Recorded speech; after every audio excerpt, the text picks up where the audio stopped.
ശബരിമലയിലെ സ്വർണ്ണപ്പാളി വിവാദത്തിൽ പ്രതിഷേധിച്ച് പട്ടണക്കാട് കോൺഗ്രസ് മണ്ഡലം കമ്മിറ്റിയുടെ നേതൃത്വത്തിൽ പന്തം കൊളുത്തി പ്രകടനം നടത്തി. ഇലസ്കോ ഇലക്ട്രിക് സ്കൂട്ടറുകൾക്ക് വമ്പൻ ഓഫറുകളുമായി അഖിൽ വിഷൻ ചെറിയനാട് ചെങ്ങന്നൂർ. വെറും 10 രൂപയ്ക്ക് 150 കിലോമീറ്റർ വരെ യാത്ര. സ്മാർട്ട് ജനറേഷന് വേണ്ടി smart scooter. Akhil vision Cheriyanad Chengannur.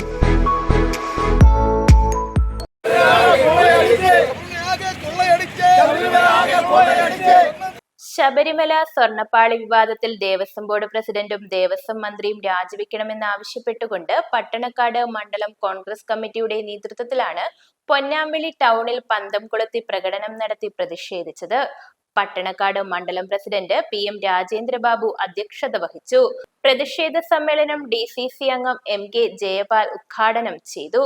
Congress നേതാക്കളായ CR Santhosh, Sivankutty, KD Ajimon, Pozhithara Radhakrishnan, VM Mahesh, N Prashobhan, AR Shaji, Sunimol, Sajeer, KS Jayanath, ഫ്രാൻസിക്ക ജോർജ്, രതീഷ് ശിവരാജൻ, ലൈജു അഴീക്കൽ, ബൈജു വെളിയിൽ, ജോഷി, കലേഷ്, സാബു തുടങ്ങിയവർ പ്രസംഗിച്ചു. News bureau, Cherthala.